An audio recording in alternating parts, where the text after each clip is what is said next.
Pronto, vocês estão vendo os slides? Antes da gente iniciar, eu vou fazer uma revisão sobre o sistema respiratório, a anatomia e a fisiologia do sistema respiratório, né? A gente já viu a disciplina de anatomia, mas aí como a gente vai falar sobre a insuficiência respiratória, é necessário a gente saber quais são os órgãos que compõem esse sistema e como ele funciona, né?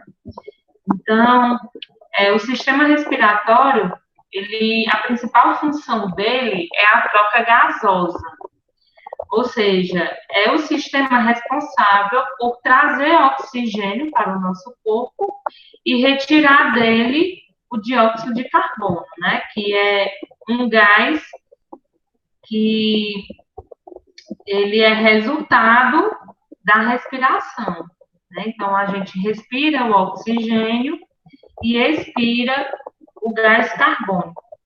Então, o sistema respiratório, ele faz essa troca, né? Ele coloca o oxigênio para dentro do nosso corpo e retira o gás carbônico do nosso corpo. E o gás carbônico, ele é um gás tóxico, né? Então, a gente tem que eliminá-lo. Deixa eu dar uma olhadinha, tem mais gente entrando.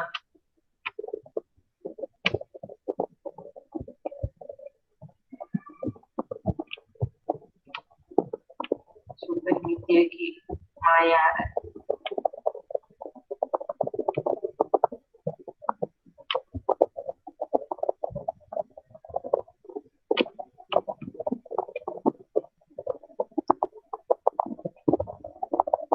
Então, vamos lá.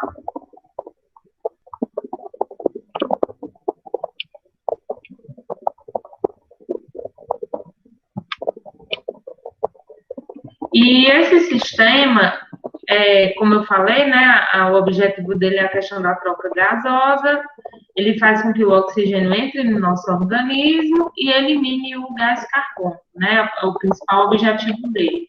E esse sistema, ele é composto de duas porções, a porção condutora e a porção respiratória.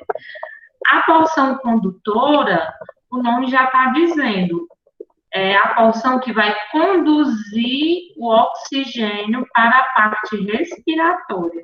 A parte respiratória do sistema respiratório são os pulmões. Então, para que o ar chegue até os pulmões, onde vai acontecer as trocas gasosas, né, nos alvéolos que ficam dentro dos pulmões, é preciso que esse ar ele chegue até o ar. Então, essa parte condutora, ela vai conduzir o oxigênio até os pulmões, né? A parte condutora, elas são chamadas de vias aéreas. E aí nós temos as vias aéreas superiores e as vias aéreas inferiores, certo? Então, a principal função das vias aéreas é conduzir o oxigênio até a parte respiratória, onde está localizado os alvéolos e onde vai acontecer as trocas gasosas, que é no pulmão, né? Nos pulmões. Outras estruturas que nós temos no sistema respiratório, nós temos as pleuras, que são membranas que vão revestir os pulmões, né? Nós temos duas pleuras, nós temos a pleura visceral, que está aderida ao órgão, né, ao pulmão, e nós temos a pleura parietal, que vai estar aderida à caixa torácica. Outra estrutura são os músculos respiratórios. Então, nós temos os músculos da caixa torácica, que vão ajudar a expandir o tórax, para acontecer a expansão do pulmão e, assim, a respiração. E nós temos outro músculo, que é o diafragma, né, como a figura mostra.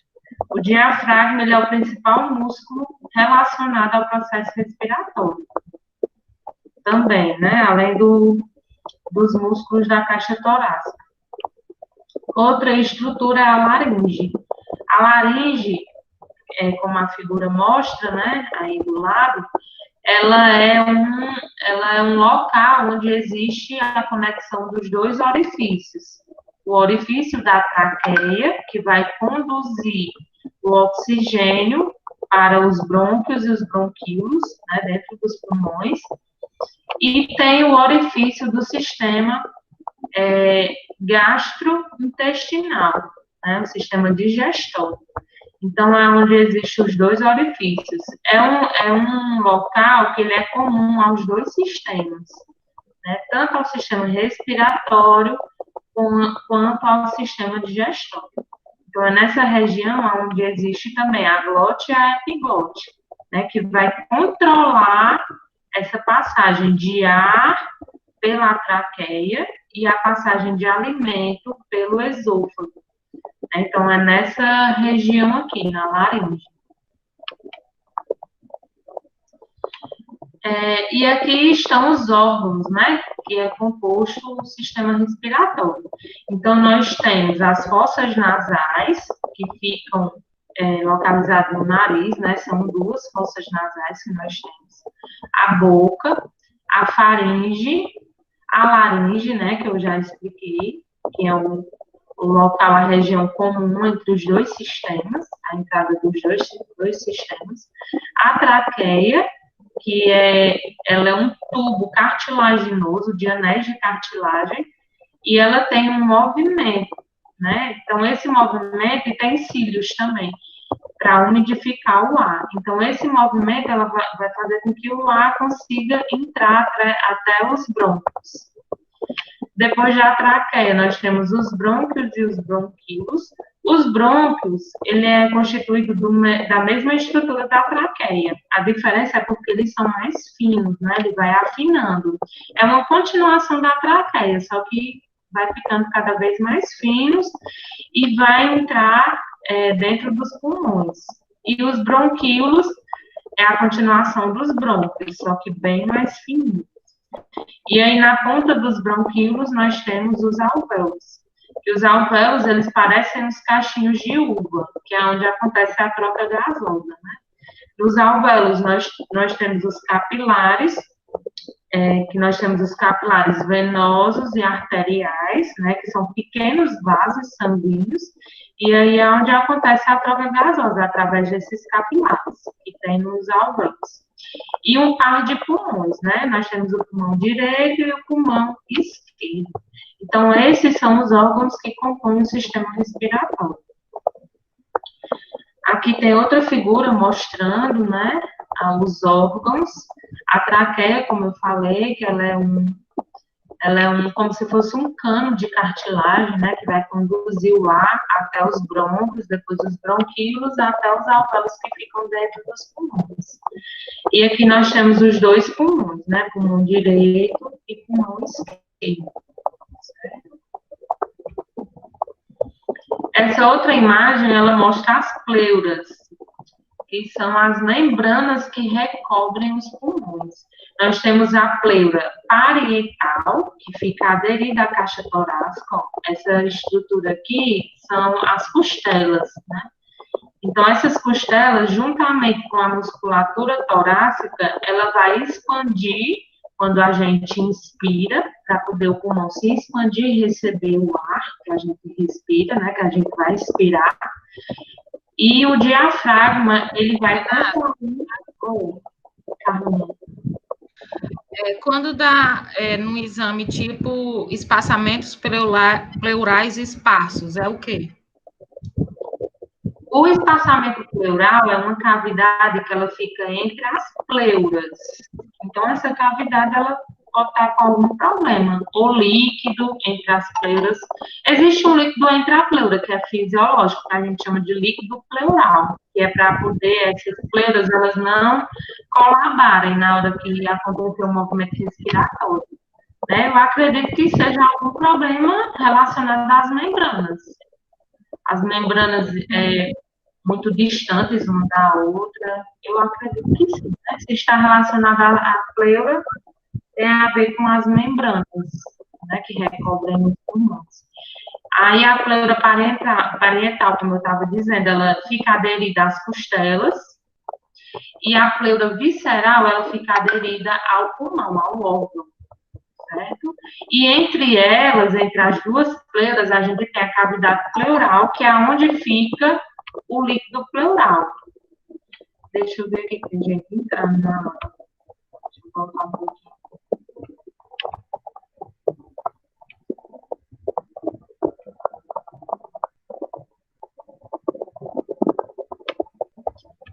vou falar. Boa noite, Maria.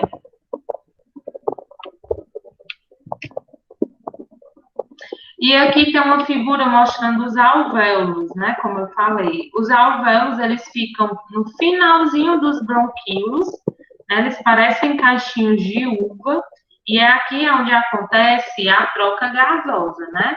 A troca do oxigênio pelo gás carbônico, né? Através dos capilares, que são pequenos vasos sanguíneos que ficam aderidos aos alvéolos. Então, a gente tem um capilar venoso e o capilar arterial. Lembrando que o venoso, ele carrega sangue rico em quê? Alguém lembra? O capilar venoso, aliás, o sangue venoso, ele carrega sangue rico em gás carbônico, né? E o capilar arterial, ou sangue arterial, ele vai carregar sangue rico em oxigênio. Então, acontece essa troca, né? A troca entre os capilares e o ar que está dentro dos alvéolos, né? Aliás, os gases, no caso é o oxigênio e o gás carbônico. Então, esse oxigênio, ele se liga à molécula da hemoglobina e aí ele vai ser eliminado. Aliás, ele vai ser percorrido por todo o nosso corpo ligado na hemoglobina. E o dióxido de carbono, ele é eliminado do nosso corpo através do plasma, que é a parte líquida do sangue. Certo? Então, o oxigênio se liga à hemoglobina e o dióxido de carbono, o gás carbônico, ele é eliminado do nosso corpo pelo plasma. Né? Então, ele fica no meio do plasma e ele vai ser eliminado através da troca gasosa.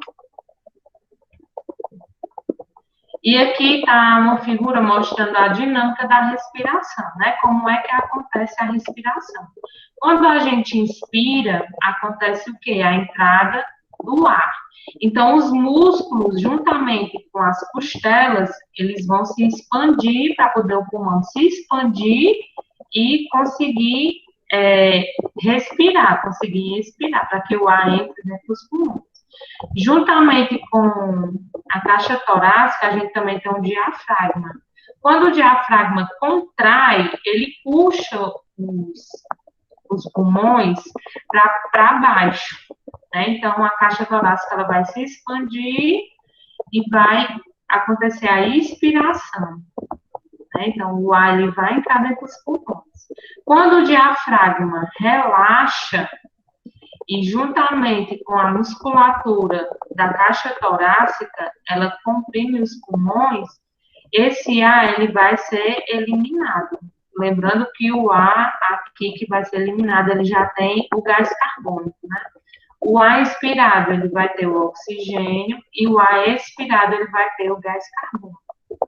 Certo? Então, a expiração, ela é sempre um movimento ativo, ou seja, a gente vai usar a musculatura, tanto o diafragma como a musculatura acessória, a musculatura da caixa torácica.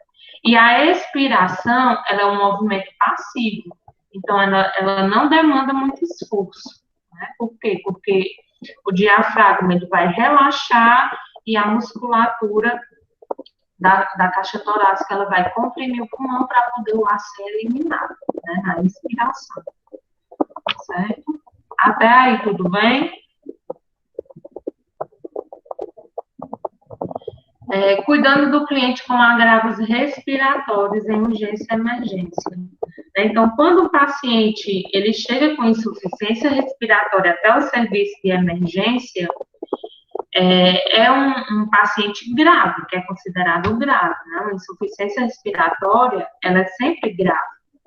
Né? E aí, como é que a gente identifica esse paciente que está chegando no nosso serviço com insuficiência respiratória?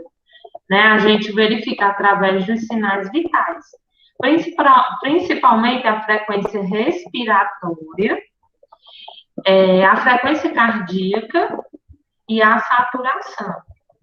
certo? Então, a gente vai verificar o quê? Que um paciente com insuficiência respiratória, ele vai aumentar a frequência respiratória dele, ou seja, ele vai tentar respirar mais rápido para compensar aquela falta de ar que ele está sentindo. Então, a frequência respiratória, o normal dela é entre 14 a 20. Então, um paciente com insuficiência respiratória, ele vai tentar respirar mais rápido para compensar aquela falta de ar. Então, a frequência respiratória, ela vai aumentar. Então, vai passar de 20 para mais, né? Para 22, 24, 28. Eu já peguei paciente com 34, a frequência respiratória 34. A questão da saturação, ela vai cair, por quê? Porque o organismo, o sangue, ele não está conseguindo captar o oxigênio, que é a saturação, é a quantidade de oxigênio no sangue, né? Então, a saturação, aquele aparelhozinho que a gente usa, que é o oxímetro, ele vai ver a quantidade de oxigênio circulante que a gente tem no sangue, né? Então, se a saturação está caindo, é porque esse paciente ele não está conseguindo captar o oxigênio. Né? O oxigênio ele não está conseguindo aderir à molécula da hemoglobina no sangue dele. E a frequência cardíaca, consequentemente, ela vai aumentar. Né? Porque se o paciente está fazendo mais esforço para respirar, o organismo dele, a gente viu que a respiração é uma atividade, é um trabalho ativo, né? Então, ele vai fazer mais esforço para respirar. Então, a frequência cardíaca desse paciente ele vai aumentar. A saturação cai, a frequência respiratória aumenta e a frequência cardíaca também aumenta. E a questão da clínica, né? Como é que esse paciente está, aparentemente? Ele está dispneico, que é a questão do cansaço, né? Ele está bem cansado. Os sinais clínicos que a gente vê, a questão da hipóxia, né?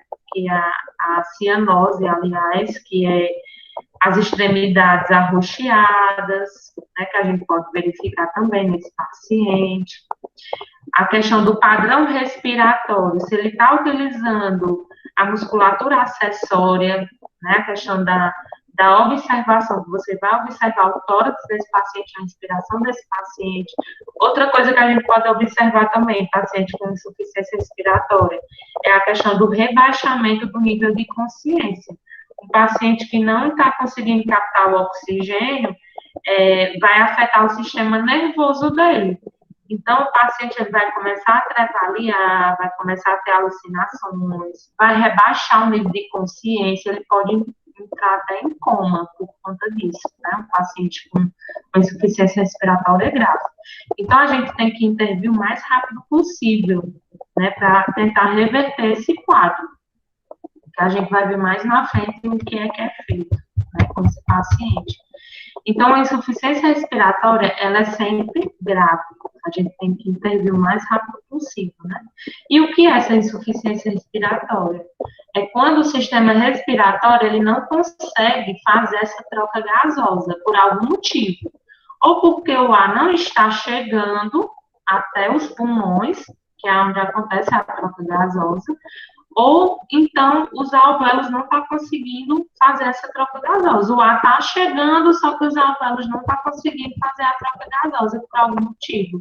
Ou presença de líquido nos alvéolos, por isso que o ar não está, por isso que o oxigênio não está conseguindo chegar e realizar a troca gasosa.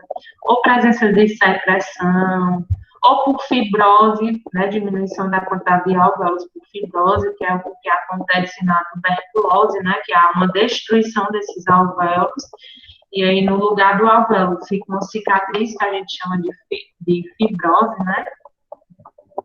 Então, a gente vai ter que, primeiramente, tratar a insuficiência respiratória e depois ver a questão da causa, né, para tratar a causa dessa insuficiência.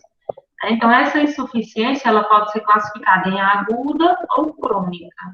Né? A crônica é quando o paciente ele já tem uma doença pregressa e essa doença ela pode causar insuficiência respiratória. Deixa eu dar um exemplo. Por exemplo, um paciente que fuma muitos anos, ele pode desenvolver uma doença que é chamada de DPOC, que é a doença pulmonar obstrutiva crônica. Né? Então, esse paciente, ele pode ter essa insuficiência respiratória de forma crônica. Então, já é o padrão dele.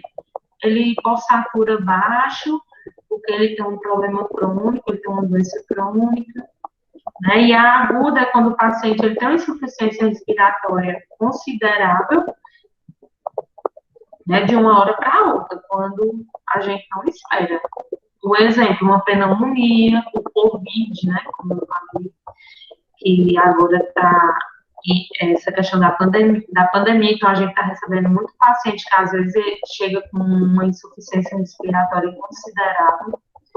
É uma obstrução das vias aéreas, por exemplo, um engasgo, o paciente se engasgou, então é uma insuficiência respiratória aguda, né? Um paciente que tem asma, né, ele já tem a asma, então ele já tem uma doença pregressa. Mas aí, quando ele está em crise, é porque essa insuficiência respiratória, ela está de forma aguda, porque ele está numa crise asmática, né? Um paciente que tem alergia a alguma coisa, por exemplo, um paciente que tem alergia a algum alimento, e aí, sem querer, ele acaba comendo. Por exemplo, o camarão, um paciente que não pode chegar perto do camarão, aí ele acaba comendo o camarão, sem saber.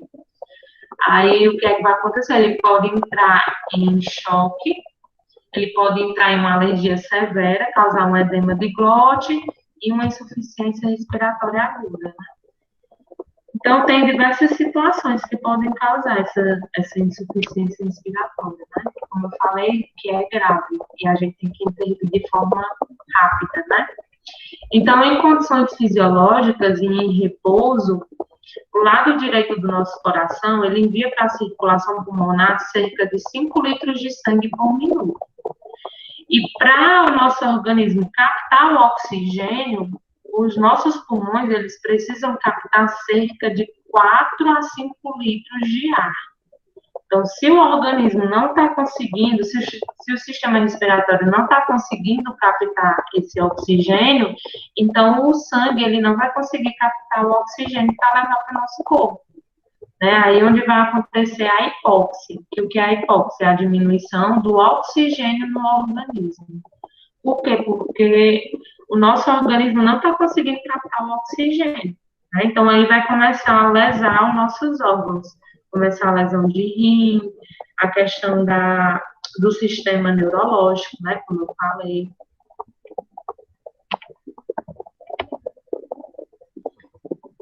Então, em caso de diminuição da ventilação alveolar, surge a hipoxemia, como eu falei, né? Que é a diminuição de oxigênio no nosso organismo, diminuição de oxigênio no sangue. Por quê?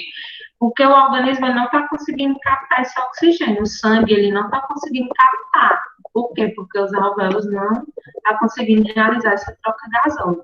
E aí nós temos vários motivos, né? Como eu falei. Esses alvéolos, eles podem não estar captando o oxigênio. Por quê? Porque tem líquido dentro deles, né? Os alvéolos cheios de líquido, cheios de secreção. Então, ele não está conseguindo captar o oxigênio, não está conseguindo fazer essa troca gasosa, né? É a questão do engasgo, que eu coloquei até uma foto aí da manobra de Heimlich, que é uma obstrução das vias aéreas. Então, se essa via aérea está obstruída, o oxigênio ele não está conseguindo chegar até os alvéolos para acontecer a troca gasosa. É a DPOC, né, que é a obstrução a destruição dos órgãos do sistema respiratório. A asma é quando essa parte condutora, os brônquios e os bronquíolos, eles ficam espessos, eles ficam bem, a passagem do ar fica bem diminuída, né, por conta disso. Porque os brônquios e os bronquíolos, eles ficam bem espessos ou com presença de secreção. Né? Então, o ar ele não consegue chegar até os alvéolos de forma satisfatória para acontecer essa troca gasosa. Então, a insuficiência respiratória, ela tem N motivos, né? O importante é tratar de imediato, porque é uma coisa grave, e depois a gente vai procurar a causa para tentar tratar a causa da insuficiência respiratória, né? Então, com o agravamento do quadro, a ventilação de uma área considerável do pulmão poderá entrar em colapso, originando um verdadeiro curto-circuito, a retenção de gás carbônico, caracterizando a hipercapnia.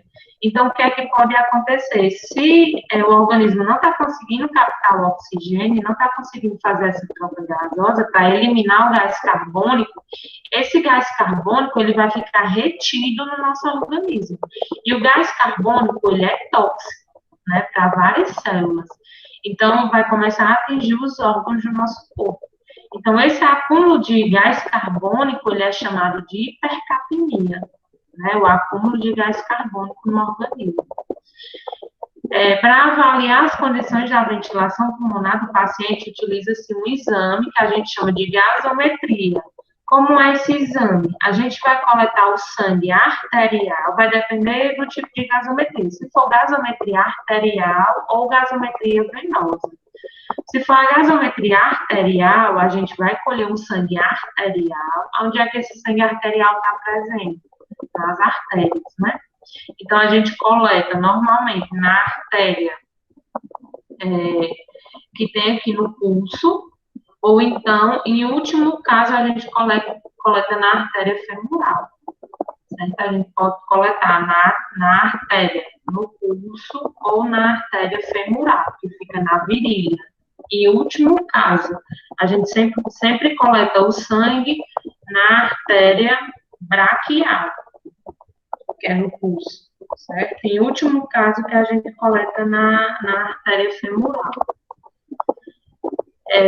E aí, esse sangue, ele vai para uma máquina, e essa máquina, ela vai processar e vai olhar a quantidade dos gases que tem presente nesse sangue.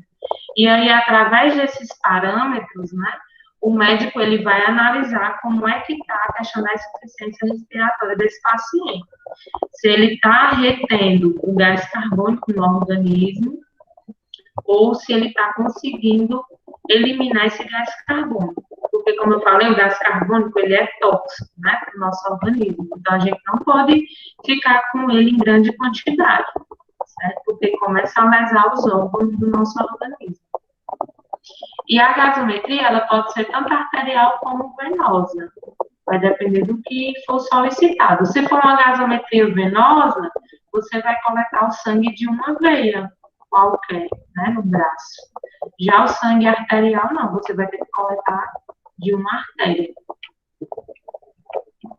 E aí eu coloquei alguns parâmetros, né, pra gente ver. Esse aqui são os parâmetros normais. pH, que é a questão da quantidade de hidrogênio no sangue, né, ele tem que ficar entre 7,35 a 7,45. 45 é considerado normal. A pressão de oxigênio, que é PA2 no nosso organismo, a quantidade normal tem que estar entre 80 e 90 milímetros de mercúrio. A pressão de gás carbônico, entre 35 a 45 milímetros de mercúrio. Percebam aí que a pressão de oxigênio ela tem que sempre ser maior do que a pressão de dióxido de carbono, né?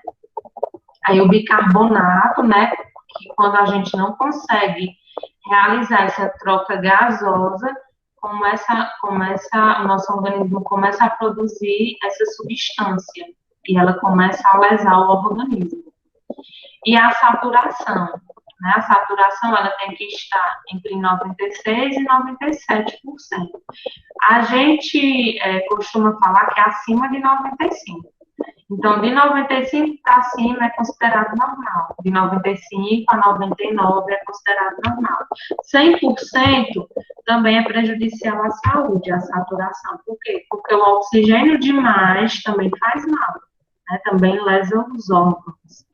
Então, a gente sempre considera a saturação acima de 95, certo?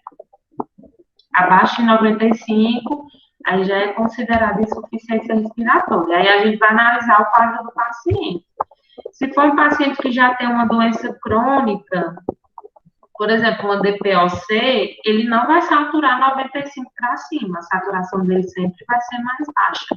Vai ser em torno de 92, 93. Por quê? Porque ele já tem uma doença respiratória crônica. Então, o organismo dele não vai conseguir manter uma saturação normal. Eu estava com um paciente esses dias lá no hospital, ele estava internado.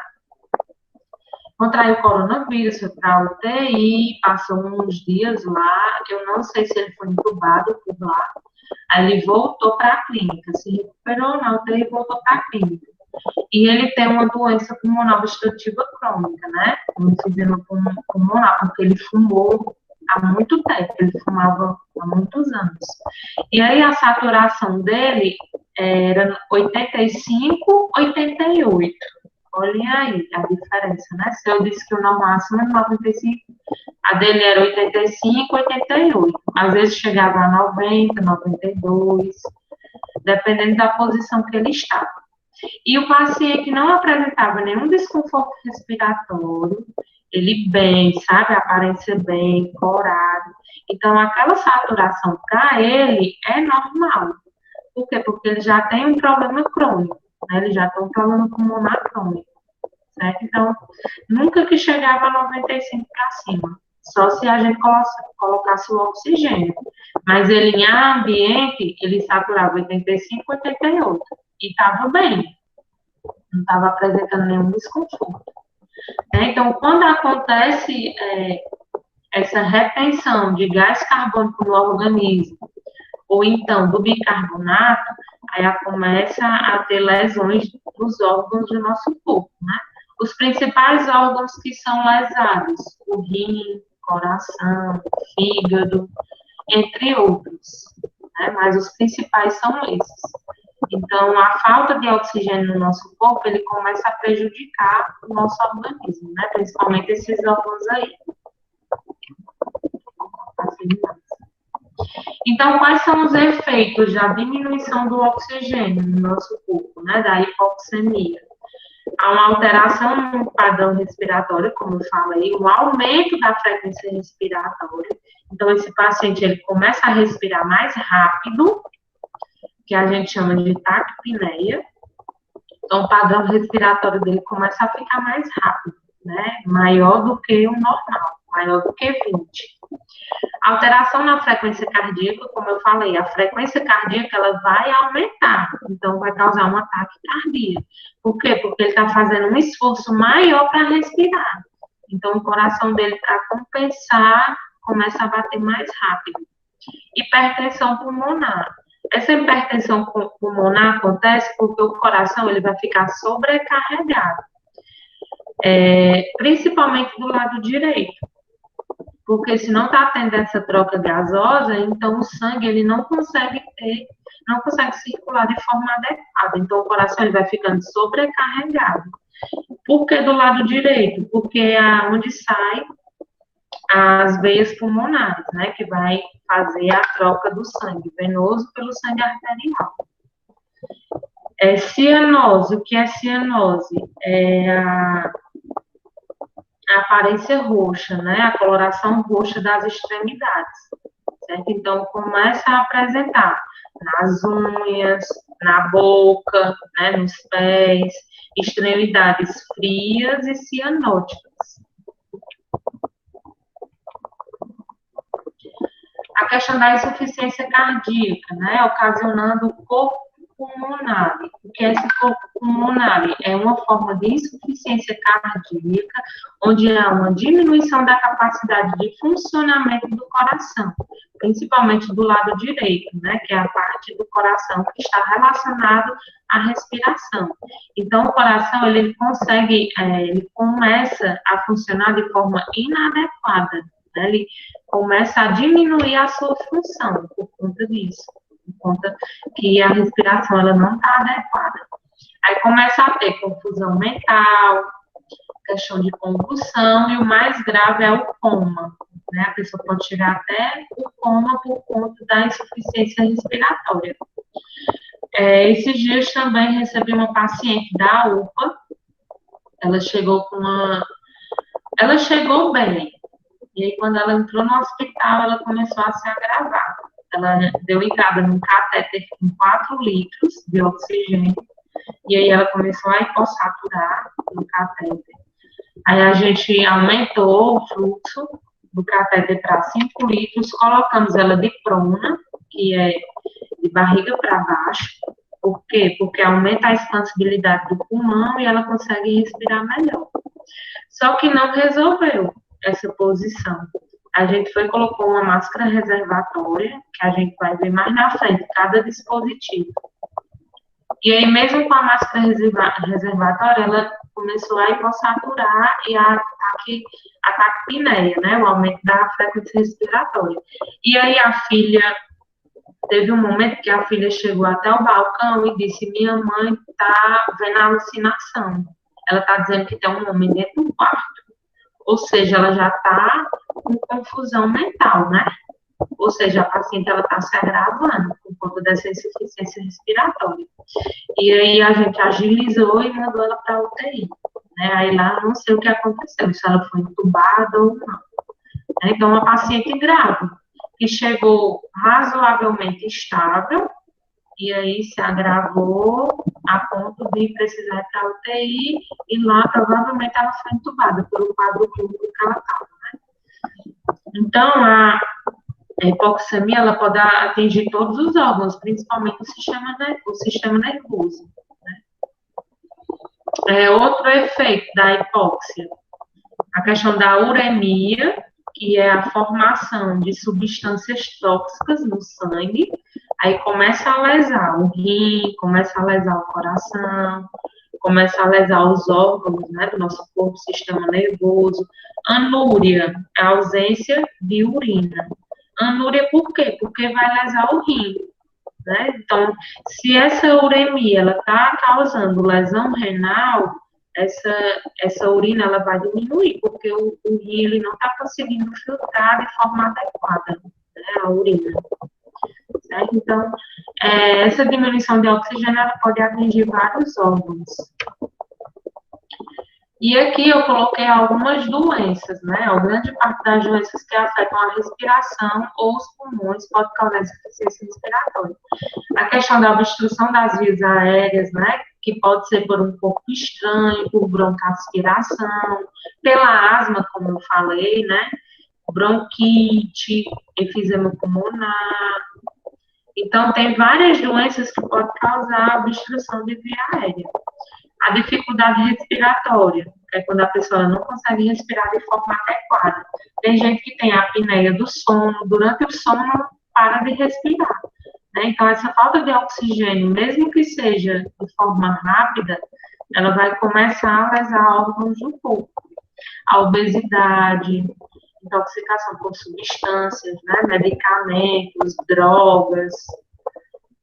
A questão da debilidade da musculatura respiratória, né, da musculatura da caixa torácica, do diafragma, por alguma lesão na medula, né, ou alguma doença congênita que pode ter, alteração do tecido pulmonar, a questão da reação a alguma medicação, tumores, né, que a pessoa pode ter nos pulmões e aí está dificultando essa respiração, queimaduras, alteração da caixa torácica, alguma malformação que ela pode ter, um trauma aberto, né, uma ferida aberta no tórax, por exemplo, um paciente que levou um tiro no tórax, atingiu o pulmão, então ele fica com aquele orifício aberto, né, com aquela ferida aberta. Então, vai causar uma insuficiência respiratória se a gente não intervir rapidamente, se a gente não conseguir obstruir esse orifício para poder a pessoa respirar até a chegada do socorro para poder intervir, né, naquela situação. Vocês estão entendendo? Até aqui? Alguém me confirma se vocês estão ouvindo? Sim. Então, assim sendo, qual é o tratamento imediato que a gente vai fazer para intervir nessa insuficiência respiratória? É a oxigenoterapia, ou seja, fornecer oxigênio de forma adequada para esse paciente, né, que está com essa insuficiência respiratória. Mas lembrando que o oxigênio também, em grande quantidade, também é prejudicial, né? Então, a gente vai usando alguns dispositivos e vai analisando para poder a gente ver a quantidade de oxigênio que está sendo ofertado para esse paciente.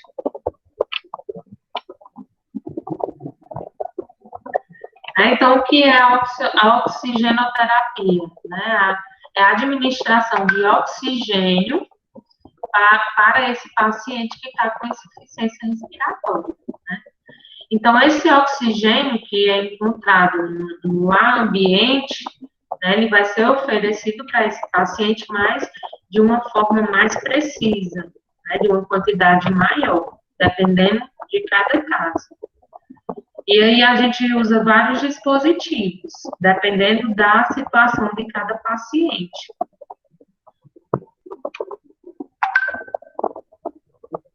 E aqui estão os dispositivos. Eu coloquei as fotos para a gente ir olhando as fotos. Mas aí, quando vocês forem para os estágios, vocês vão ver, vão pegar e vão ver como é que vai ser utilizado cada dispositivo. Eu acredito que alguns de vocês já devem ter visto alguns dispositivos. O catéter nasal, né? O catéter nasal, ele é um dispositivo de baixo fluxo. Então, eu vou conseguir oferecer no catéter nasal o máximo de 6 litros de oxigênio. Né? Então, eu vou oferecer o máximo de 6 litros de oxigênio. E vai chegar no paciente 44% de FO2. Né, que é fração expiratória de oxigênio. Então, com 6 litros de oxigênio, eu consigo ofertar 44% de FO2 para esse paciente. Né? Eu consigo ofertar 44% de oxigênio para ele. Então, está aqui, ó, a quantidade de oxigênio ofertada e a porcentagem de oxigênio recebida, né, que esse paciente vai receber. Então, está aqui o catéter, ó. Esse aqui é o catéter, esse catéter a gente coloca nas duas narinas, né, esses tubinhos, coloca nas duas narinas, é conectado a um umidificador. Esse umidificador, o que é que a gente vai colocar dentro? Alguém sabe? O que é que a gente coloca dentro? Me respondam aí, se alguém souber. A gente vai colocar o quê? Água destilada, né? Por quê? Porque o oxigênio, ele é seco. E aí, a gente vai ter que umidificar esse oxigênio para poder entrar na via aérea do paciente para não ressecar a mucosa, né, da via aérea. E aí, a gente coloca água destilada. Na questão do COVID, a gente não coloca nada. Por quê? Porque a questão da contaminação, da dispersão do vírus no ambiente. Então, a gente não coloca nada. O vidrinho, ele fica seco, ele fica sem nada. Então, o oxigênio que a pessoa vai respirar, uma pessoa com Covid, vai ser um oxigênio seco. Aí a pessoa ela vai ficar com as vias aéreas ressecadas, pode sangrar também, né, por conta de estar muito ressecado. E aqui está a quantidade de oxigênio que eu oferto e a porcentagem de oxigênio que Por que o oxigênio da pessoa com Covid tem que ser seco? Por conta do risco de contaminação, da dispersão do vírus. Porque esse frasco, ele vai ficar, a gente vai ter que ficar trocando a água destilada. Trocando e colocando na medida, né? Porque tem que ficar no meio dessas duas linhas a quantidade. Então, o risco de contaminação, ele é maior, porque a gente vai manusear, a gente vai trocar, e a questão dos aerossóis também, que pode ficar no ambiente, porque a água destilada, ela fica borbulhando dentro do frasco. E aí pode ter dispersão do vírus no ambiente. Então, aí é a questão da contaminação. Nem pode fazer aerosol também, uma pessoa com Covid não pode fazer aerosol, porque o aerosol, ela dispersa, né? Ele fica no ambiente. Então, é uma questão de contaminação.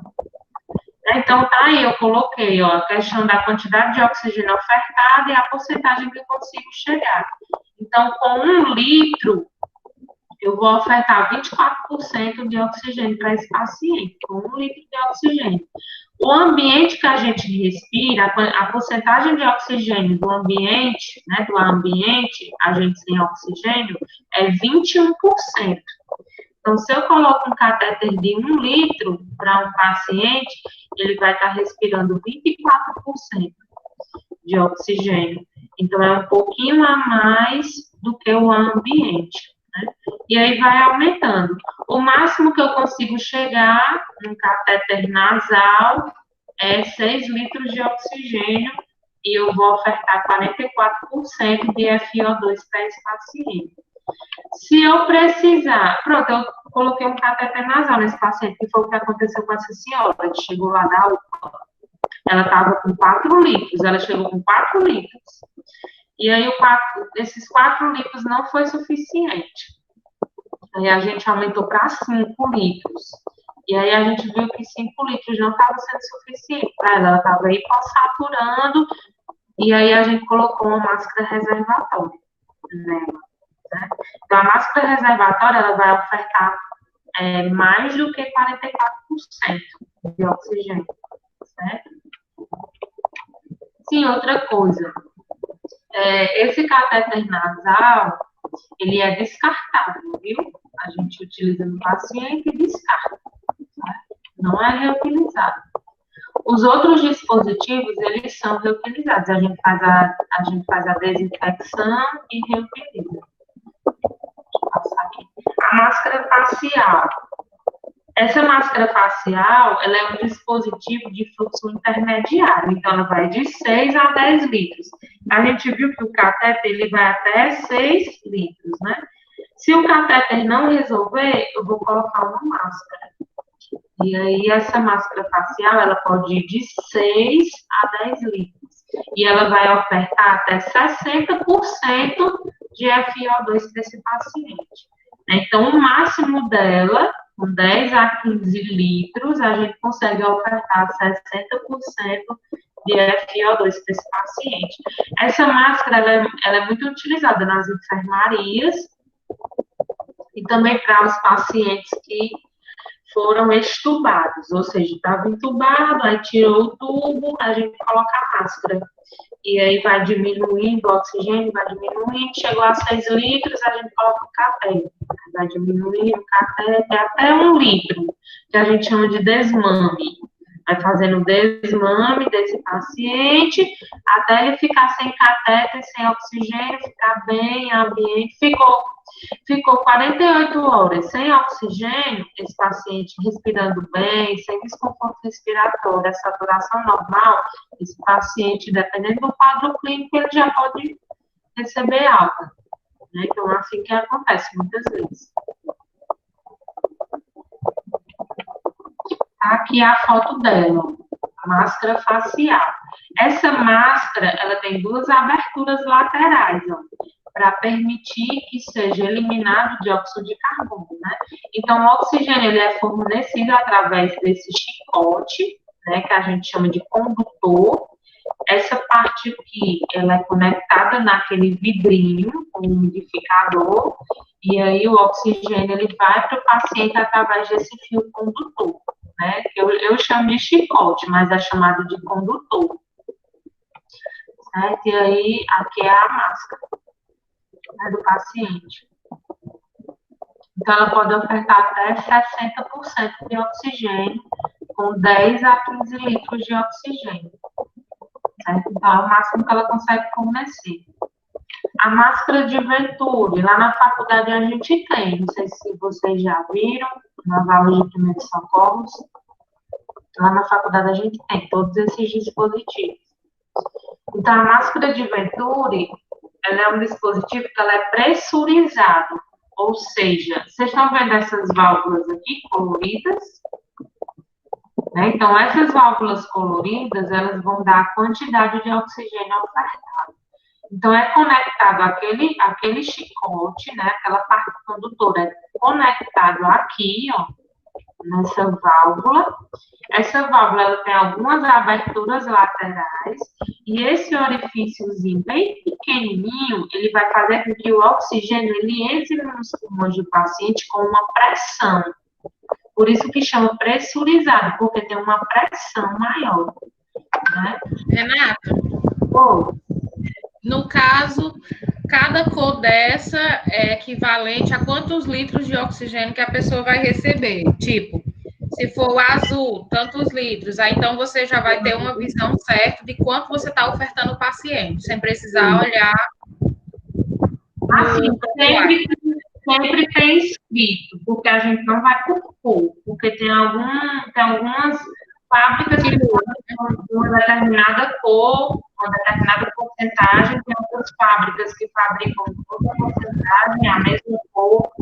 Por exemplo, a laranjinha, que é o máximo, né, pelo que eu conheço, que a gente estava acostumado a ver, é 50%. Então, ela oferece de 10 a 15 litros de oxigênio e ela vai até 50% de oxigênio pressurizado, né? Com pressão. Desliga também para o microfone, quando precisar perguntar com o de novo, tá bom? Por causa do ruído. E aí, é como eu disse, a gente nunca vai por cor. Por quê? Porque vem marcando. Nessa válvulazinha, vem marcando, vem gravado a quantidade de oxigênio que você vai colocar e a quantidade de oxigênio que o paciente vai receber, né? A porcentagem de oxigênio que o paciente vai receber. A vermelha, essa laranjinha, que era quem a gente utilizava mais quando eu trabalhava lá no regional, é 50%. Só que tem fabricante que a rosa quer 50%, não a laranja. Tá entendendo o que eu quero dizer? Então, a gente não vai muito por cor. A gente vai pelo que está escrito na válvula. A gente pega a válvula, olha a quantidade que tem lá marcada e a gente coloca no paciente. Certo? Então, a gente não vai muito por cor, não. Porque vai depender do fabricante.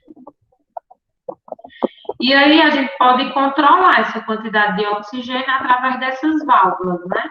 Então, essas válvulas, elas vão de 24% até 50% de FO2, né? De fração de oxigênio fornecida para o paciente.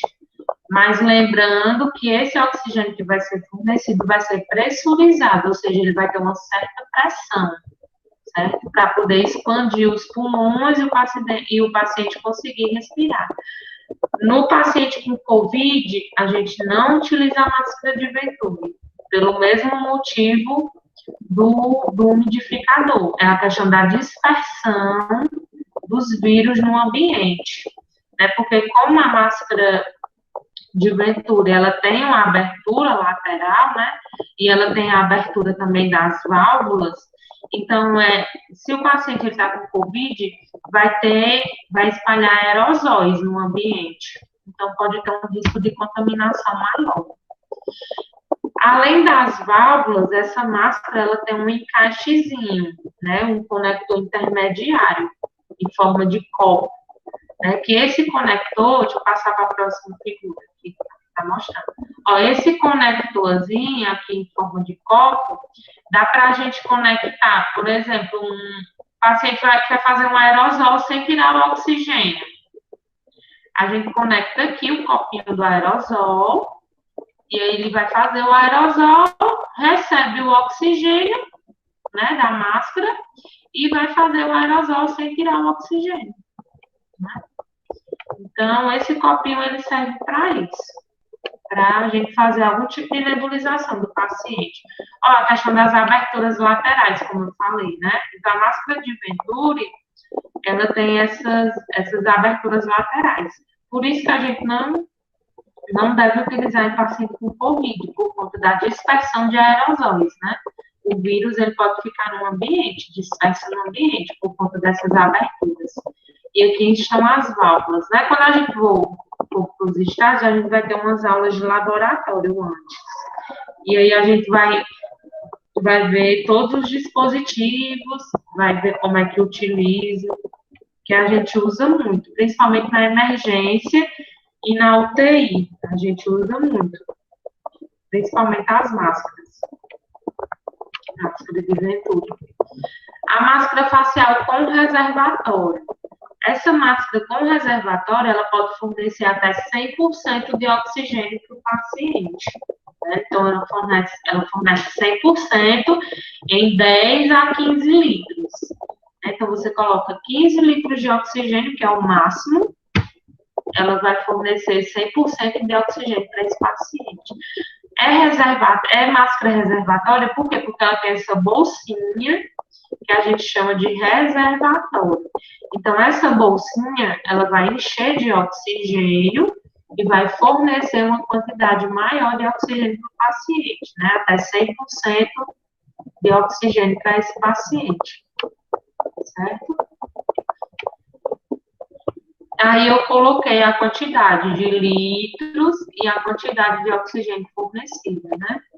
Então, a 6 litros de oxigênio, ela vai fornecer 60%. A Venturi, qual é o máximo da Venturi? 50%. Então, 50% de oxigênio é a Venturi, e aí, a partir da Venturi, eu posso colocar uma máscara com reservatório, que vai fornecer uma maior quantidade de oxigênio para esse paciente. Então, com 6 litros, eu posso fornecer 60%, 7 litros, 70%, 8 litros, 80%. Vai aumentando sempre 10%. A cada litro aumentado, aumenta 10% de FO2, da fração expiratória de oxigênio que eu vou fornecer para esse paciente. E o máximo que eu posso utilizar nessa máscara é de 10 a 15 litros, né, oferecendo 100% de oxigênio para esse paciente, certo? Até aí, tudo bem? A gente... Tá tudo bem.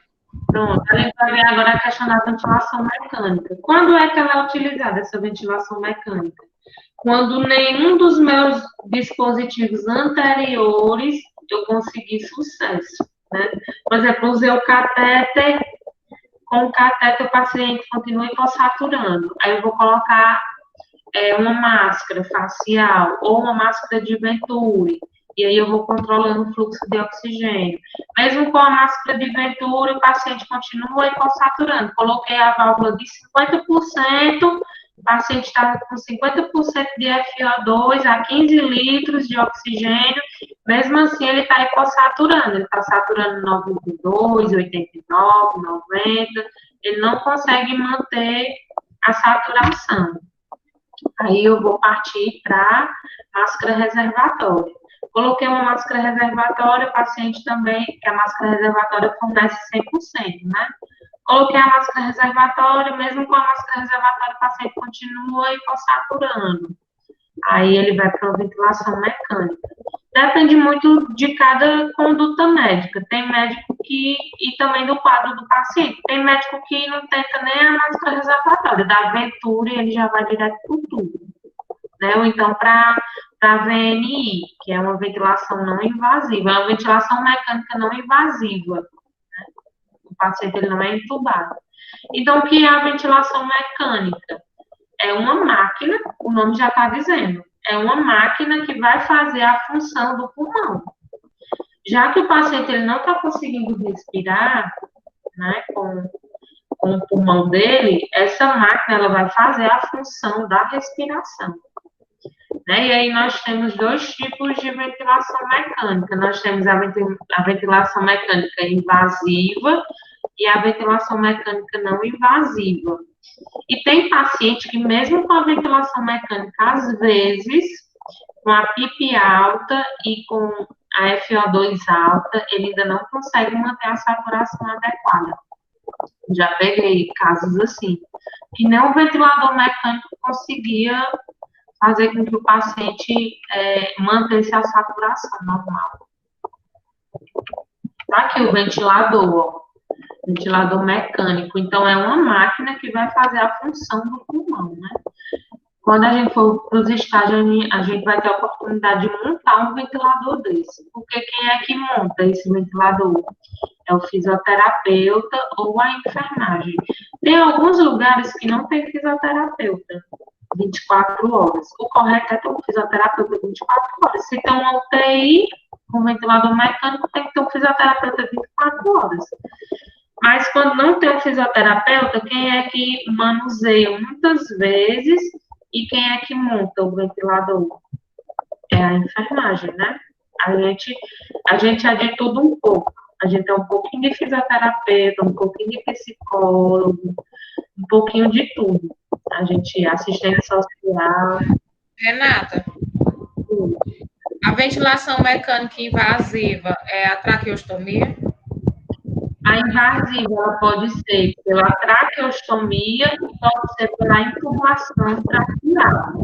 É colocado um tubo na garganta do paciente, na traqueia, aliás, na garganta não, na traqueia, e o paciente ele vai respirar através daquele tubo, né, que a gente chama de tubo orotraqueal. Né? Então, o tubo ele fica na traqueia do paciente.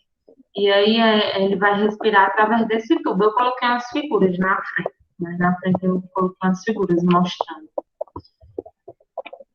Né? Então, essa máquina aqui que a gente chama de ventilador mecânico, ela tem a via inspiratória e a via expiratória. Então, ela manda oxigênio e ela retira o gás carbônico nessa máquina.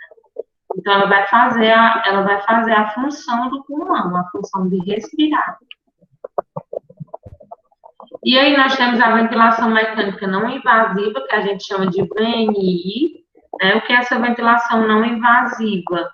É fornecer o ar pressurizado, ou seja, o ar sob pressão, através de uma máquina, né? Colocado uma máscara nesse paciente, uma máscara no rosto todo, ou então só na boca, né? Então, é fornecido esse oxigênio de forma pressurizada, ou seja, com uma pressão. É chamada não invasiva, por quê? Porque não é nenhum procedimento invasivo, não precisa fazer cirurgia, não é invasivo, né? Uma máscara que vai ser colocada no rosto todo, ou então só na boca, e vai ser ligado ao ventilador mecânico e vai fornecer o oxigênio de forma pressurizada. Ó, aqui é uma máscara de VNI, tá vendo? É colocada só no nariz e na boca. Então, vai fornecer uma quantidade de oxigênio sob pressão, né? O oxigênio pressurizado. E quem é que vai controlar esse oxigênio? É a máquina. De acordo com a necessidade do paciente, o fisioterapeuta ele vai manuseando a máquina e vai fornecendo uma quantidade de oxigênio necessária para o paciente. E como é que a gente sabe, Renata, a quantidade adequada? Através da gasometria.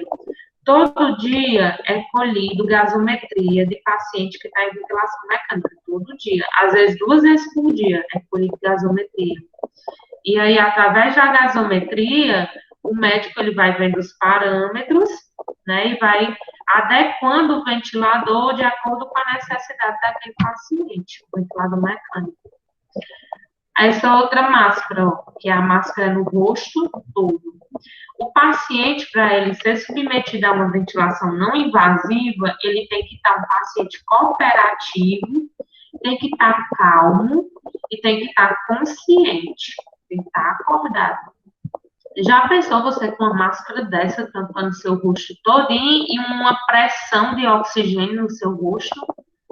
Imaginem aí, né?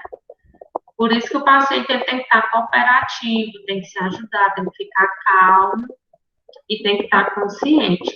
Então, o paciente ele pode permanecer horas com uma máquina dessa, com uma máscara dessa no rosto.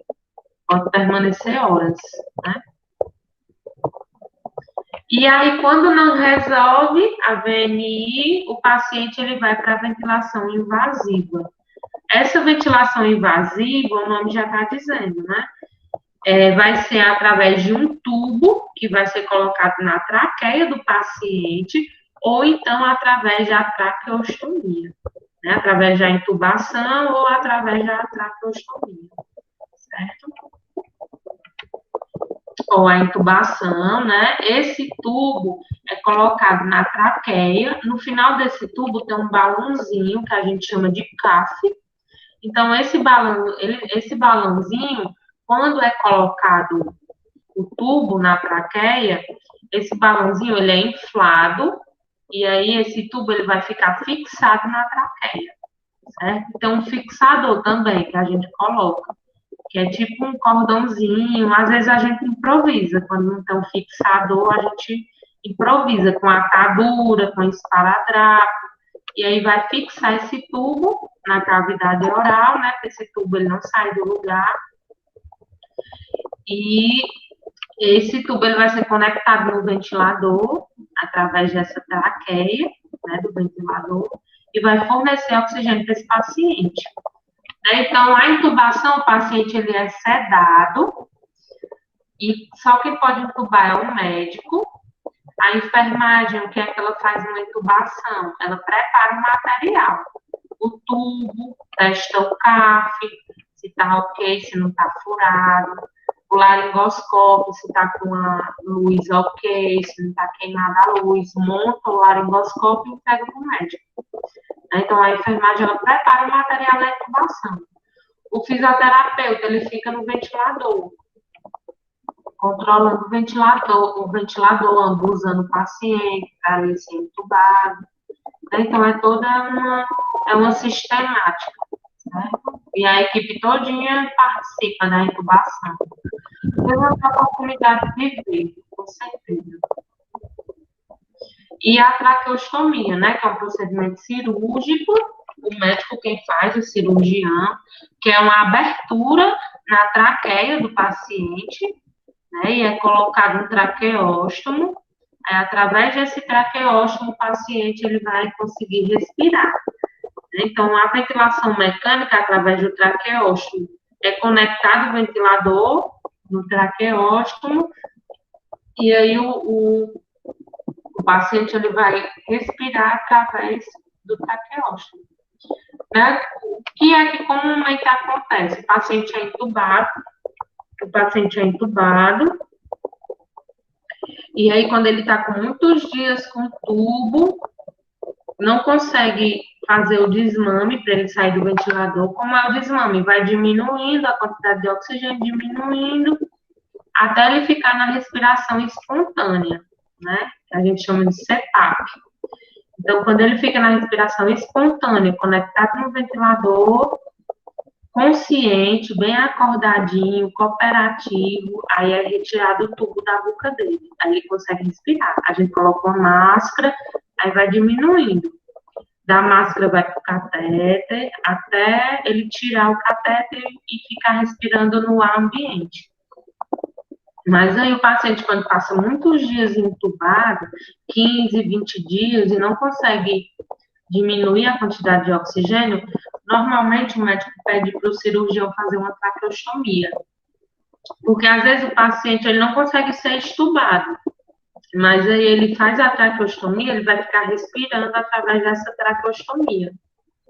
Né? Às vezes tem paciente que sai da UTI e sai com a traqueostomia, respirando através da traqueostomia, né?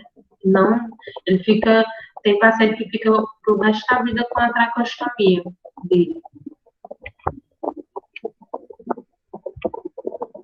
Pronto, alguma dúvida, pessoal? Alguma dúvida? Renata, você falou que quando é feita a intubação, na máquina de ventilação fica um fisioterapeuta, né? Assim? Mas acontece de sempre ter? Não, às vezes não tem fisioterapeuta. Aí quem fica? Às vezes tem que ficar a gente, a enfermagem. Entendi. O enfermeiro. Não tem fisioterapeuta 24 horas, muito difícil. Às vezes fica fisioterapeuta durante o dia. Aí, à noite, se precisar, é a enfermagem que encara, né? Monta o ventilador, prepara material. É tanto que a maioria dos enfermeiros que trabalham em UTI, todos sabem mexer no ventilador. Todos sabem. E os parâmetros, quem diz é o médico. o médico intensivista. E tem médico também que mexe em ventilador. O médico intensivista mexe no ventilador, ele sabe. E aí ele vai dizendo os parâmetros e a gente vai colocando os parâmetros, frequência respiratória, a FiO2, a PIP, e aí a gente vai colocando os parâmetros e ele entuba o paciente, a gente monta o ventilador, ele entuba o paciente e a gente conecta o ventilador do paciente. E aí o paciente ele fica com a ventilação. Aí no outro dia o fisioterapeuta vai, avalia, se precisar mudar algum parâmetro, ele muda, faz a fisioterapia dele, do paciente. Assim, é muita coisa, sabe? E tem cursos que o enfermeiro ele pode fazer. Eu fiz um curso de ventilação mecânica. Eu fiz 2 cursos de ventilação mecânica.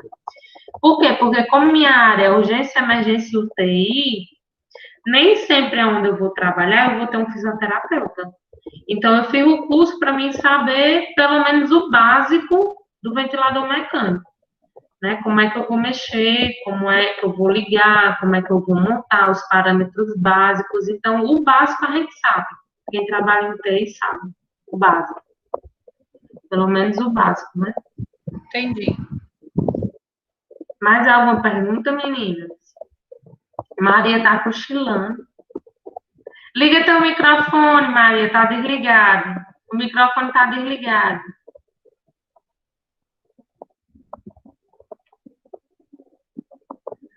Liga o microfone para mim te escutar. Não estou escutando. Tu vai lá em, acho que é áudio, alguma coisa assim, que tem em cima da tela. Deixa eu desligar aqui, meu povo está gravando. Nós estamos conversando já.